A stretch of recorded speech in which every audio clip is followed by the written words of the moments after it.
Olá, pessoal! Sejam todos e todas muito bem-vindos. É uma alegria imensa, uma honra mesmo, estar aqui com vocês, estudantes de teologia por todo o Brasil.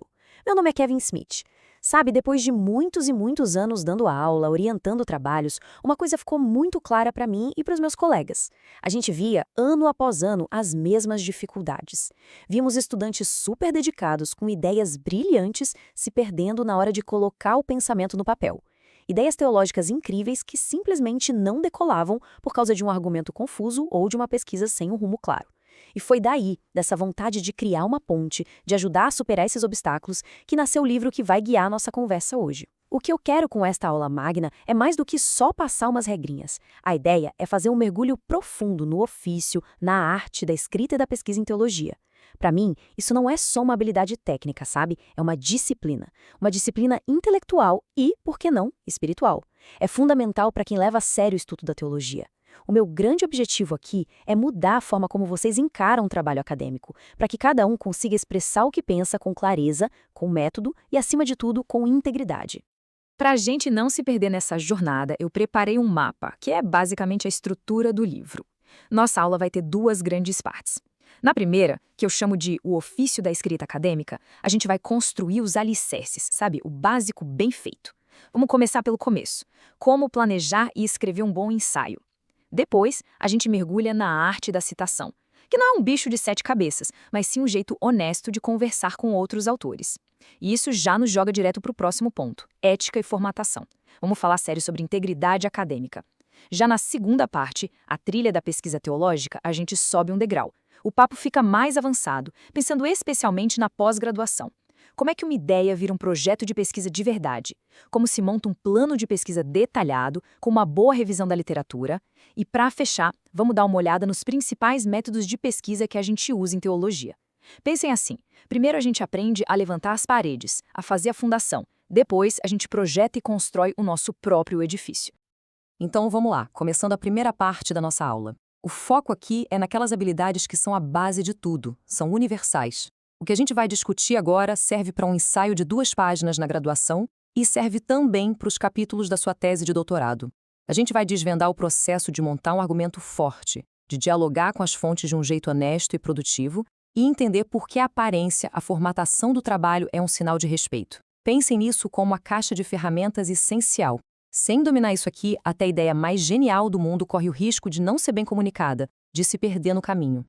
E a gente começa pelo planejamento e pela escrita. Tem aquele ditado, né? A pressa é inimiga da perfeição?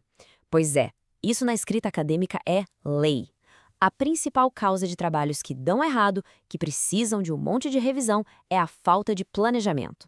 A galera fica ansiosa para ver a página encher e já sai escrevendo sem ter clareza do que quer dizer, de como vai organizar as ideias, de que fontes vai usar.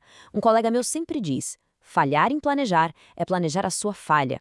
Um trabalho acadêmico que convence não nasce do nada, não é mágica. Ele é resultado de um processo cuidadoso, de pensar, de fazer um esquema, de organizar tudo antes mesmo de escrever a primeira frase. E é esse processo que a gente vai explorar agora.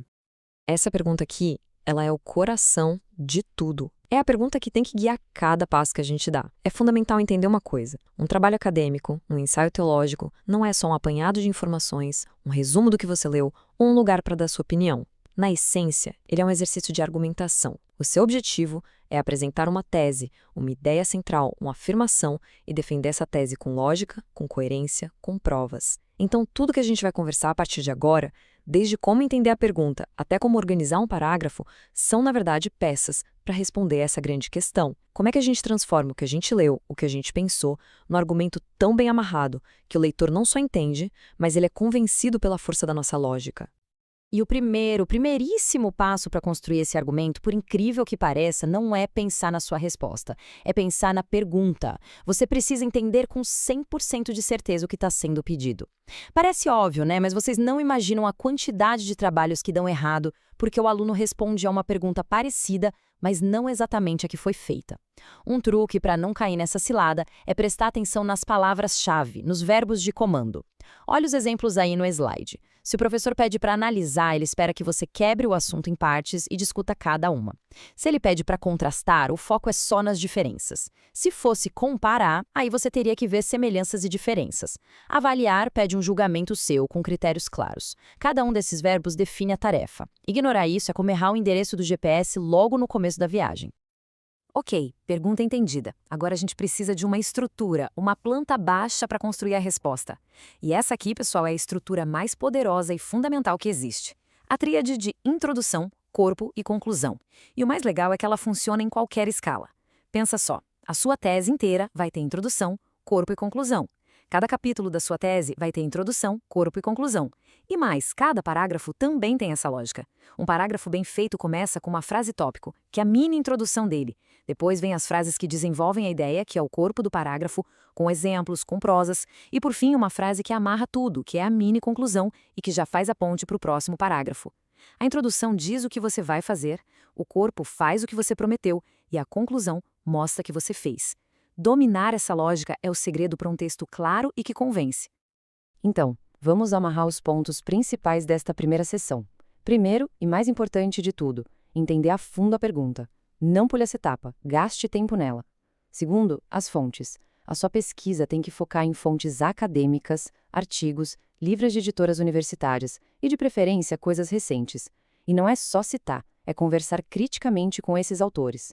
Terceiro, a clareza do seu texto depende de usar a estrutura introdução, corpo, conclusão, sempre, do texto todo até o parágrafo. E por último, o coração de um bom trabalho é ter uma tese central clara, uma afirmação que você quer provar. Todo o resto do texto existe para defender essa tese com um argumento lógico. Esses 4 pilares sustentam qualquer trabalho acadêmico de qualidade. Seguindo em frente, a gente entra agora na arte da citação. Eu sei, muitos estudantes olham para essas regras de citação e pensam que coisa chata burocrática. Eu quero propor um olhar totalmente diferente. Citar corretamente não é só uma formalidade. É a espinha dorsal ética e intelectual da conversa acadêmica. Quando a gente cita, a gente está fazendo um monte de coisas importantes. A gente está reconhecendo quem veio antes, está mostrando que a nossa voz faz parte de um diálogo muito maior, a gente está agindo com honestidade, dando crédito para quem merece, e a gente está sendo legal com o nosso leitor, dando um mapa para ele poder checar as nossas fontes e ir mais fundo se quiser. Citar é um ato de humildade, de honestidade e de responsabilidade. É um ato de gente grande. No nosso campo da teologia e na academia de modo geral, 2 grandes sistemas de citação dominam o pedaço. Esse slide aqui compara os dois de um jeito bem visual. O primeiro é o sistema autor-data, que muita gente conhece como estilo Harvard. A citação vai ali, no meio do texto, entre parênteses, com o sobrenome do autor, o ano e a página. A grande vantagem dele é que a leitura flui, você não precisa ficar descendo o olho para ver a fonte. O outro sistema é o de notas de rodapé ou de fim de texto. Você vê aquele númerozinho no texto e lá embaixo, na nota, tem a informação completa. A vantagem aqui é que o texto fica mais limpo e a nota de rodapé ainda te dá espaço para fazer um comentário extra, uma observação, coisa que no outro sistema é mais difícil. Qual usar? Geralmente a sua faculdade ou a revista científica vai te dizer. O mais importante não é qual você usa, mas usar o mesmo sistema do começo ao fim, com total consistência. E claro, eu sei que aqui no Brasil, quem dita as regras é a ABNT. E aí vem a pergunta: professor, e a ABNT? A resposta é simples. Os princípios por trás da ABNT são exatamente os mesmos que a gente está discutindo. A ABNT usa, na sua essência, um sistema autor-data. Os detalhes, se a caixa alta, se a vírgula vem antes ou depois, isso é particularidade da norma brasileira. Mas o espírito da coisa, a filosofia por trás, é universal. São 3 princípios-chave: clareza, para todo mundo saber de onde veio a informação; honestidade, para dar o crédito a quem é de direito; e rastreabilidade, para que qualquer pessoa consiga encontrar a fonte que você usou. Se vocês entenderem esses 3 princípios, seguir as regras da ABNT deixa de ser decoreba e passa a fazer todo sentido. Lá no final do trabalho, a gente tem a lista de referências. Mas é bom saber que existem tipos diferentes de bibliografia, e cada uma tem uma função. A mais comum é a lista de referências ou obras citadas. Ali só pode entrar o que você de fato citou no seu texto, nem mais nem menos. Já uma lista de obras consultadas é mais ampla, entra tudo que você citou e também outras coisas que você leu e que te influenciaram, mesmo sem ter uma citação direta. Uma bibliografia seletiva é mais um guia de leitura. O autor escolhe só as obras que ele acha essenciais sobre o tema. E, por fim, tem a bibliografia anotada, que é uma ferramenta de pesquisa fantástica. Depois de cada referência, você escreve um parágrafo pequeno explicando do que se trata o livro, o artigo e por que ele é importante para sua pesquisa. Essa citação do livro é forte e é para ser mesmo. Ela serve de ponte para a gente. Até agora a gente falou do como citar. Agora a gente precisa falar do porquê. E a razão principal é a integridade acadêmica. Integridade não é uma palavra vazia, é ação.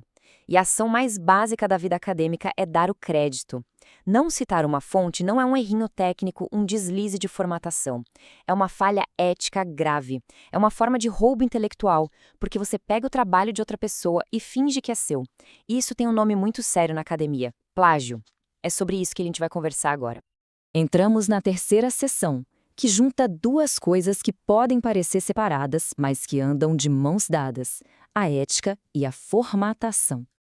A ética acadêmica, que tem seu ponto alto na recusa ao plágio, cuida da integridade do seu conteúdo.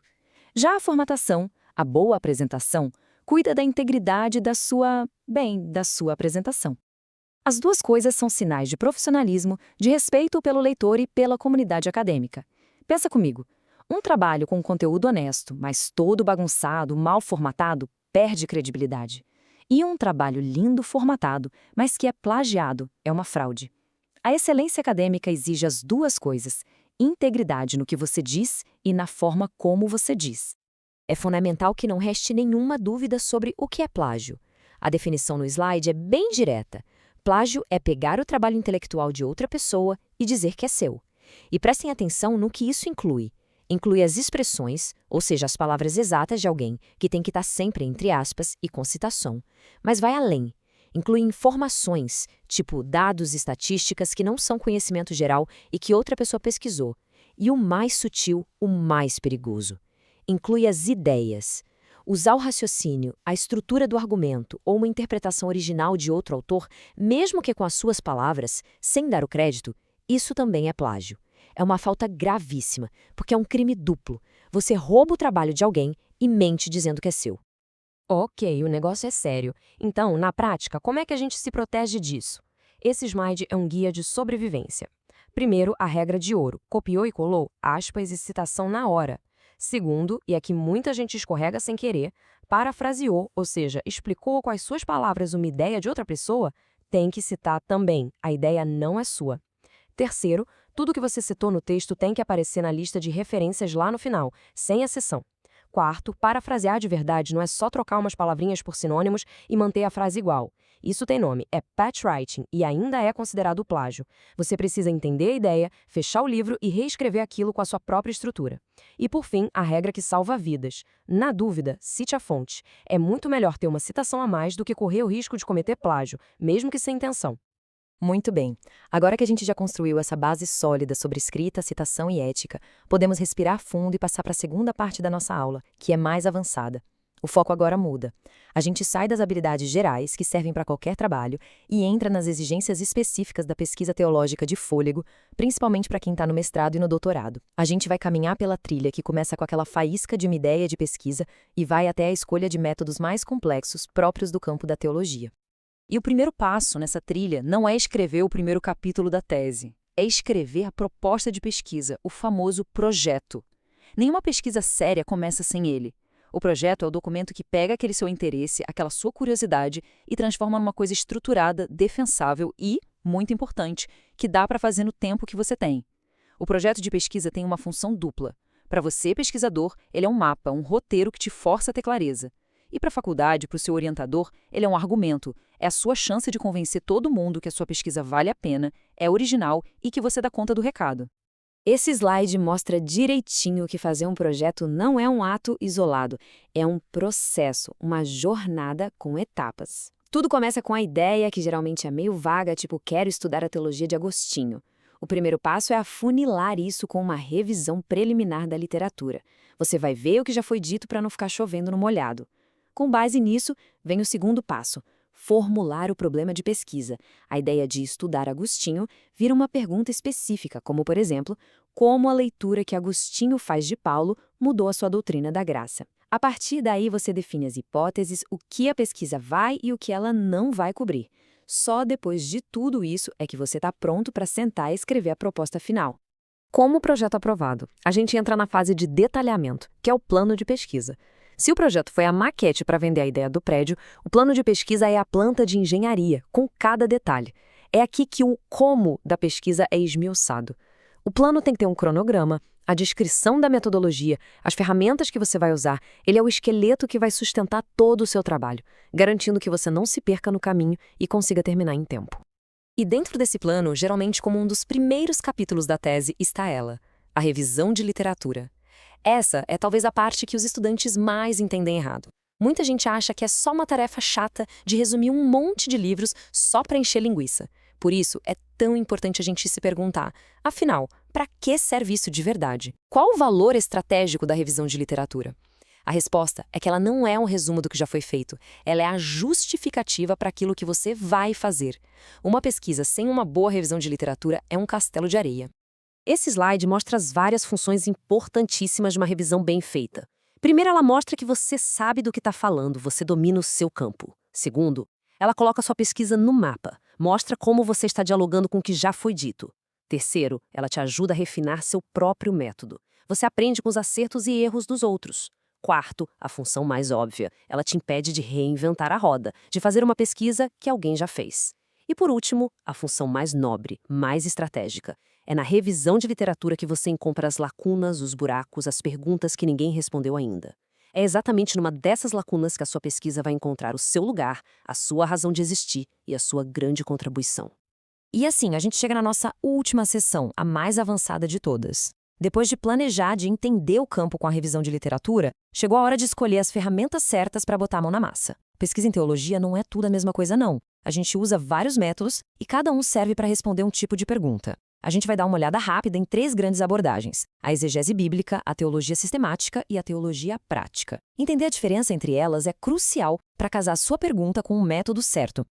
Esse slide compara as 3 de um jeito bem claro. A exegese bíblica é o trabalho de um detetive do texto. O exegeta vai fundo num texto bíblico específico, usando todas as ferramentas possíveis para entender o que ele significava no seu contexto original. O foco é na profundidade. Já a teologia sistemática é como um arquiteto. O teólogo sistemático pega dados da Bíblia inteira sobre um tema, tipo a graça ou a salvação, e tenta construir um sistema, uma estrutura coerente que explique como tudo se encaixa. O foco é na amplitude e na coerência. E, por fim, a teologia prática é a ponte entre a teoria e a vida real da igreja. O pesquisador aqui pode investigar, por exemplo, como a teologia da graça afeta a prática do aconselhamento pastoral. Ela vai da prática para a teoria e volta para a prática. E com isso, pessoal, a gente fecha a nossa jornada. A gente começou com a tarefa de planejar um simples ensaio e chegamos na complexidade de escolher um método de pesquisa. E durante todo esse caminho, uma coisa nos guiou: a busca por clareza, por rigor e por integridade. Eu quero terminar deixando essa pergunta no ar, que na verdade é um resumo de tudo que a gente conversou. A pergunta nunca é qual o melhor método. A pergunta certa é sempre qual método é o melhor para responder a minha pergunta de pesquisa. A sua pergunta é a chave de tudo. É ela que vai ditar a estrutura, as fontes e a metodologia do seu trabalho. Eu espero de coração que esta aula tenha dado a vocês não só ferramentas, mas também inspiração para pensar teologicamente com mais profundidade e para que vocês possam contribuir, cada um do seu jeito, para essa grande e fascinante conversa da fé. Muito, muito obrigada pela atenção de vocês